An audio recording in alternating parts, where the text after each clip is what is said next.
The marble lobby fell silent as bank executives chuckled at the woman in running clothes and a baseball cap. Vanessa Miller stood calmly as they denied her ownership claim. "This bank isn't for sale to someone like you," the manager sneered with contempt. What they didn't know was that Vanessa's husband had already purchased it, and when he walked through those doors, their laughter would turn to shock. The morning sun cast long shadows across the quiet streets of Oakridge as Vanessa Miller maintained her steady jogging pace. At 55, she still had the energy of someone decades younger, her silver blonde hair pulled back in a simple ponytail beneath her navy cap. The familiar weight of her water bottle bounced against her hip as she rounded the corner toward Miller Park. This daily ritual had been her sanctuary for years, long before she met Robert, long before their lives had changed so dramatically. To the neighbors who waved as she passed, she was just that nice Miller woman who volunteered at the library and always remembered birthdays. Her breathing steady, Vanessa slowed as she approached the community bulletin board at the park entrance. A bright yellow notice caught her eye, forcing her to stop completely. Oakridge Community Bank, closure notice. She pulled the paper closer, scanning the details with growing concern. 30 days? They're giving everyone just 30 days, she muttered, reading further about the acquisition by National Financial Group, a corporate giant known for shuttering local branches and eliminating personalized services. Vanessa thought about Mrs. Henderson, who at 87 still walked to the bank every Friday to deposit her small pension check, and the loan officer who had helped countless local businesses get their start. This bank wasn't just a building, it was the financial heartbeat of Oakridge. Her morning run forgotten, Vanessa pulled out her phone and dialed Robert. "It's me. Are you seeing this notice about Oakridge Community Bank?" She listened, her expression shifting from concern to thoughtful determination. "I know you're in meetings all day, but this is important. Remember what we discussed last month?" Another pause. "Exactly. I'm going to head over there now and see what's really happening. No need to change your schedule. I'll handle the preliminary conversation." Hanging up, Vanessa checked her watch. The bank would be opening in 20 minutes. She hadn't planned on visiting a financial institution in her running clothes, but this couldn't wait. Some things were more important than appearances. As she jogged toward the bank, memories flooded back of her own struggles before meeting Robert, the skeptical loan officers who wouldn't give her small bookstore a chance, the financial advisor who spoke to her like she was a child, the countless times she'd been dismissed because she didn't fit someone's image of success.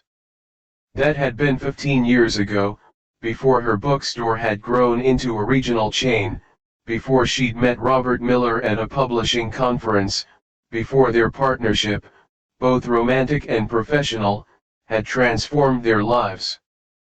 But Vanessa had never forgotten what it felt like to be judged based on appearances.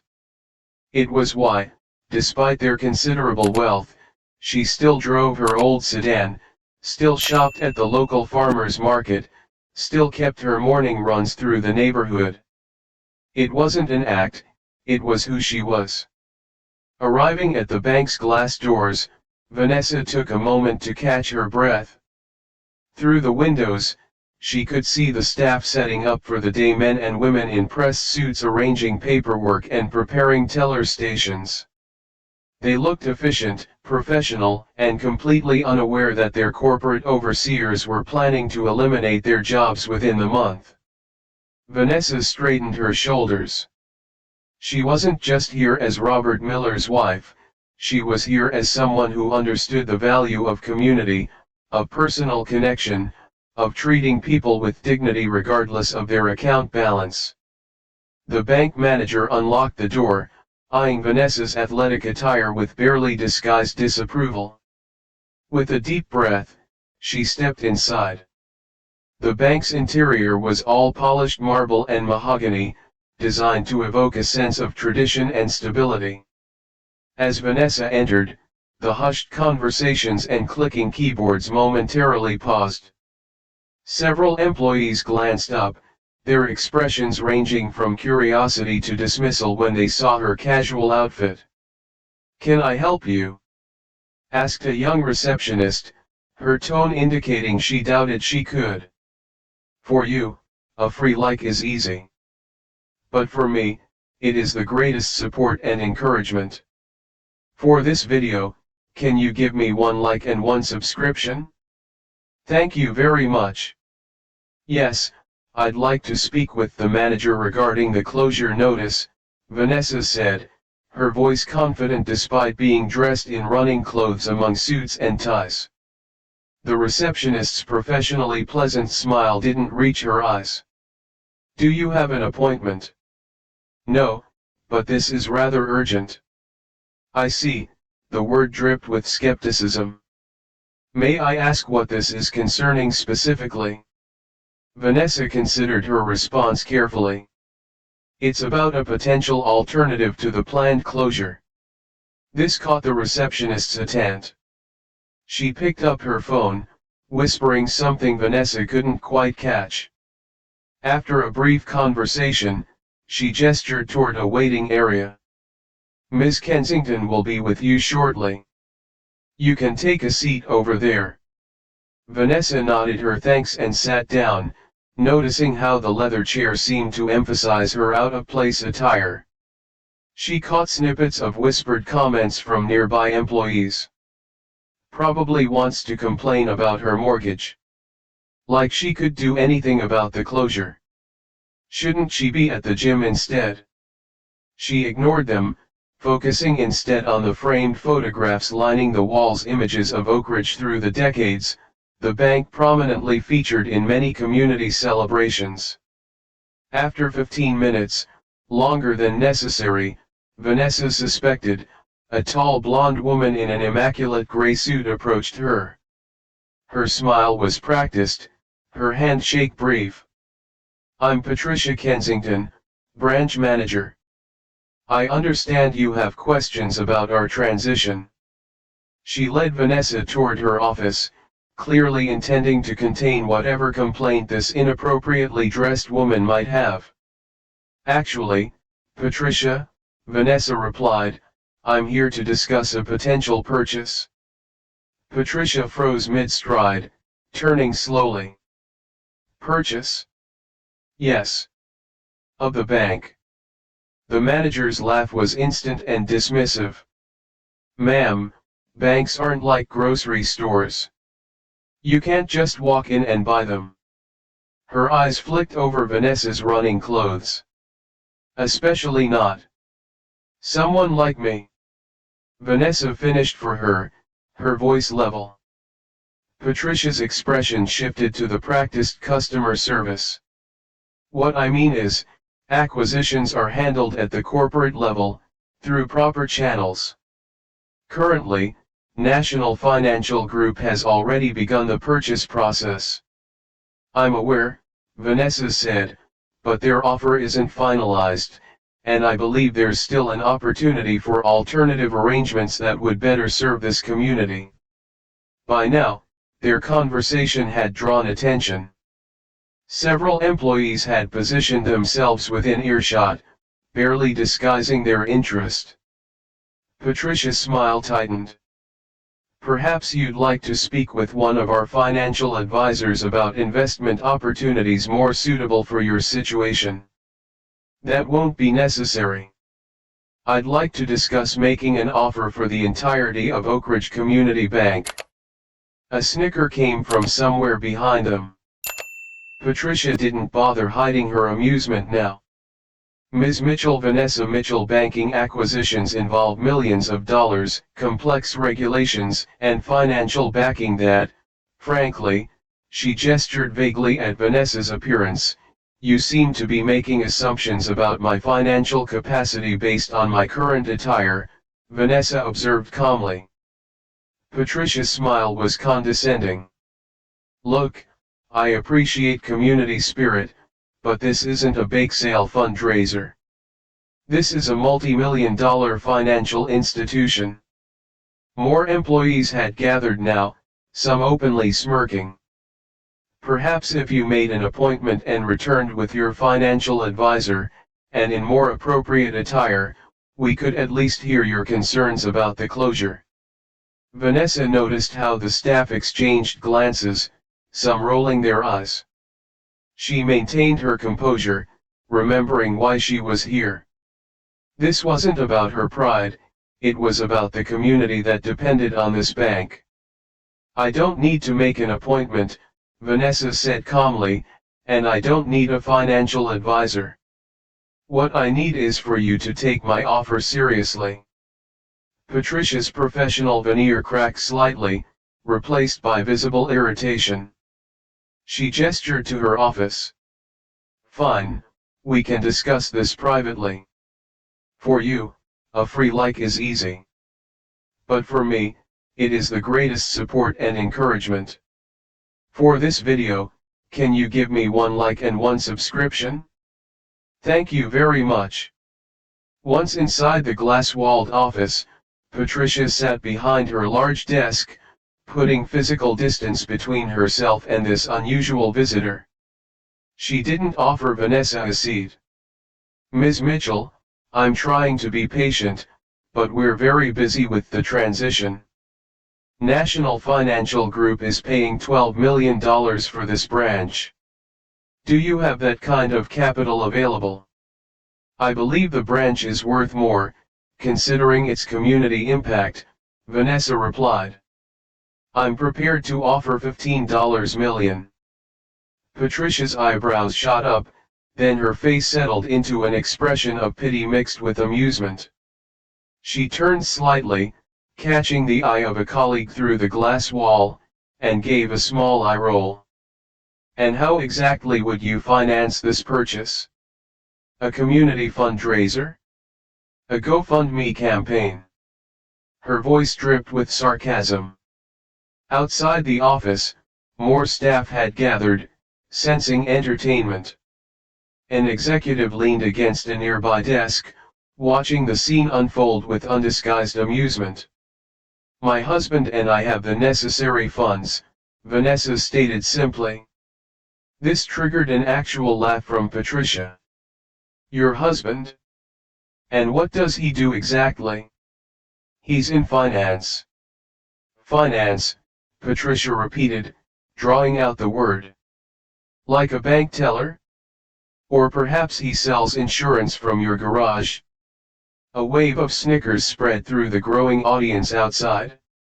Someone whispered loudly enough to be heard, "Maybe he drives an armored car." Vanessa remained poised, though her jaw tightened slightly. "This has gone far enough. I've humored you because we value all community members, even the—" She paused, searching for a word. "Eccentric ones. But I have actual business to attend to." She opened her office door, a clear dismissal. "Jerry," she called to a security guard, "please escort Ms. Mitchell out." She was just leaving. The employees outside didn't even try to hide their amusement now. One man in an expensive suit leaned toward a colleague and stage whispered, "Think she knows the difference between $1 million and $1 billion." As Vanessa stood her ground, Patricia's smile became cold. "Perhaps next time wear something more appropriate if you want to be taken seriously in a financial institution." The security guard approached reluctantly, clearly uncomfortable. "Ma'am, if you could please come with me." Vanessa looked around at the smirking faces, the judgment, the dismissal. She'd experienced this before, but it never stopped stinging. Still, she knew what came next. "Before I leave," Vanessa said, her voice carrying across the now silent lobby, "I'd like to know who I can contact at your corporate headquarters regarding this matter." Patricia sighed dramatically. "If you insist on pursuing this fantasy, You can contact the Chief Acquisitions Officer at National Financial Group, though I assure you they have even less time for this sort of thing than I do. A man in an expensive charcoal suit stepped forward, his gold cufflinks catching the light. I'm James Wilson, Regional Director. What seems to be the problem here? There's no problem, Patricia replied quickly. Ms. Mitchell was just leaving. She seems to think she can purchase our bank. James' eyebrows shot up as he took in Vanessa's appearance. His lips curved into an amused smile. Is that so? Yes, Vanessa replied simply. I believe this branch serves a vital function in the community, and I'd prefer to see it remain independent rather than absorbed by a corporation that will likely close it within a year. James crossed his arms, visibly entertained. And you have what, $15 million just sitting around to make that happen? Actually, yes. A burst of laughter erupted from the gathered employees. Someone in the back called out, check her running shoes. Maybe there's cash in the solace. James held up a hand to quiet the laughter, though his own smile remained. Look, Ms. Mitchell, I appreciate community spirit, really I do. But banking is a serious business. We're not selling lemonade stands here. I'm quite aware of how banking works, Vanessa replied. Are you? Because showing up in. He gestured at her outfit. Workout clothes with no appointment, no financial records, no backing suggests otherwise. Patricia stepped closer to James, clearly enjoying having an ally. I've offered to schedule a proper appointment, but she insists on being difficult.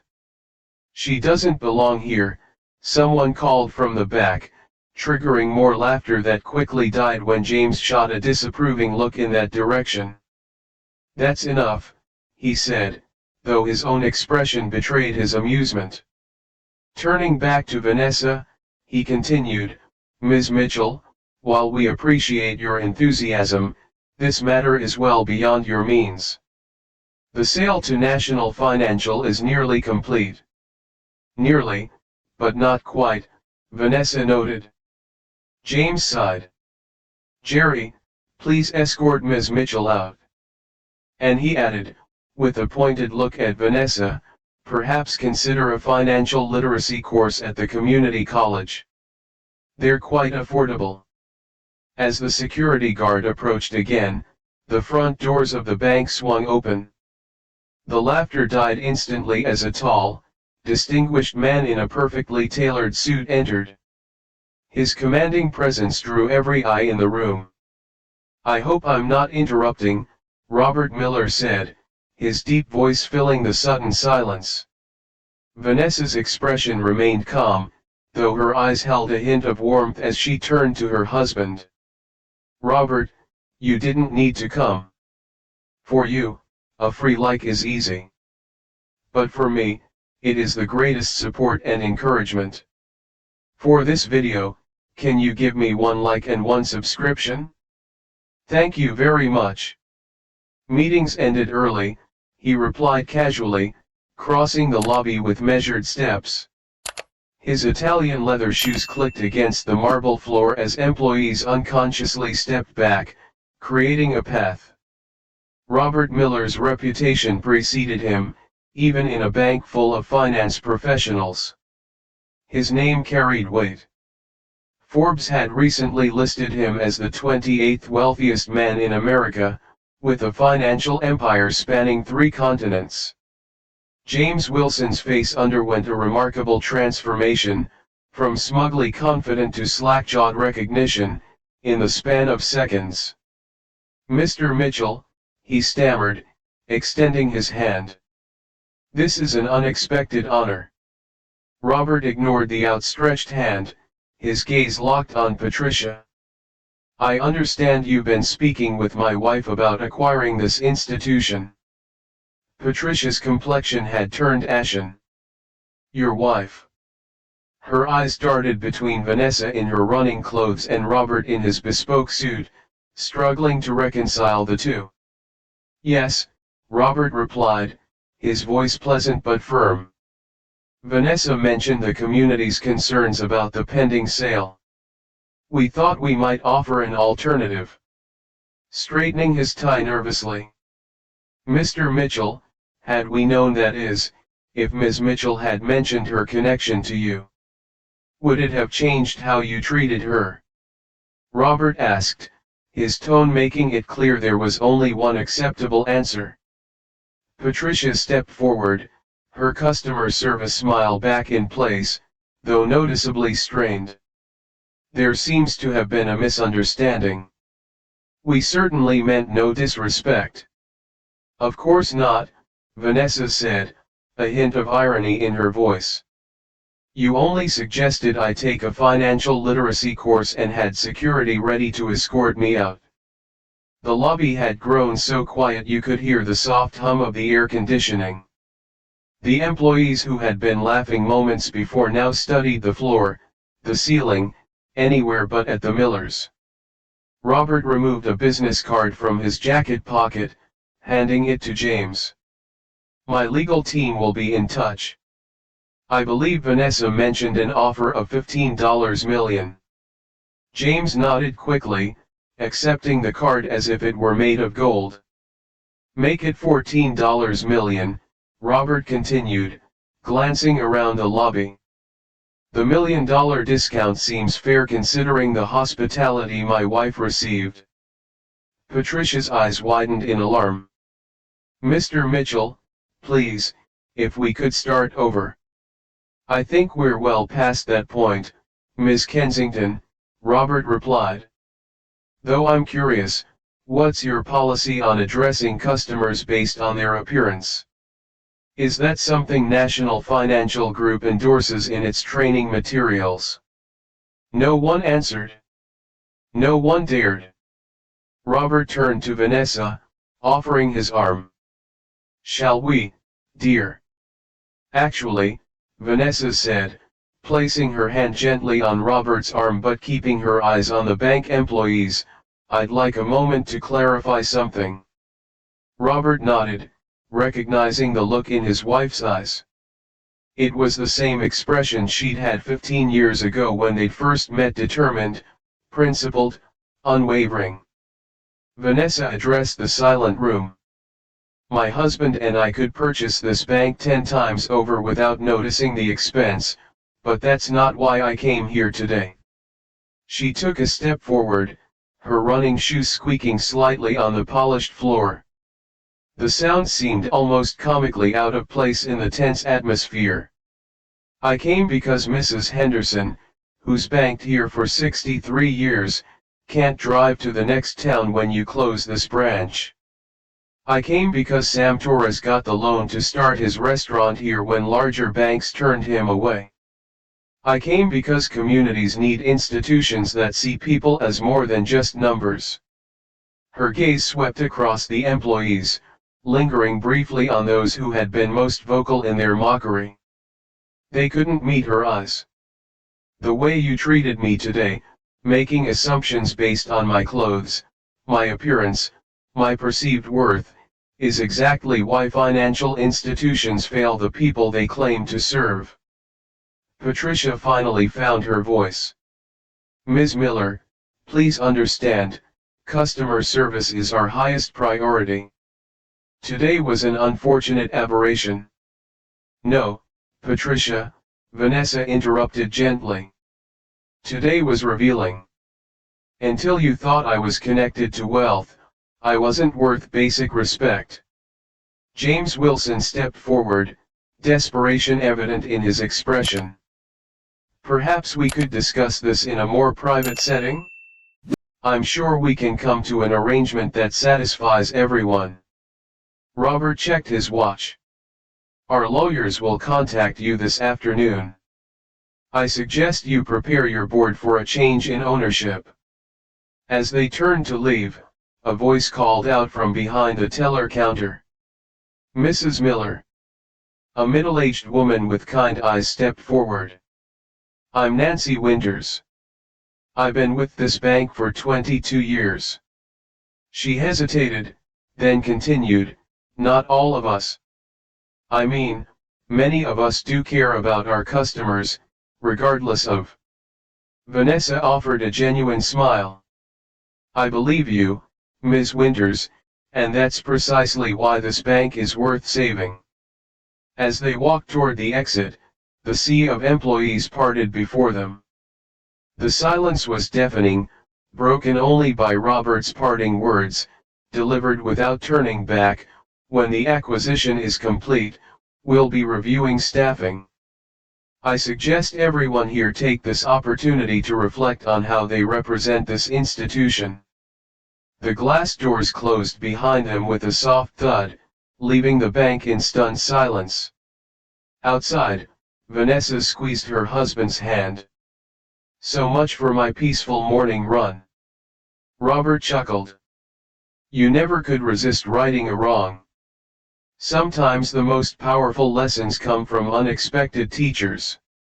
If this story touched you, remember that dignity isn't determined by dress codes or bank accounts. Have you ever been misjudged based on appearances? Share your experience in the comments below. Don't forget to subscribe for more stories that remind us all respect should never be conditional. Where are you watching from today? Let us know.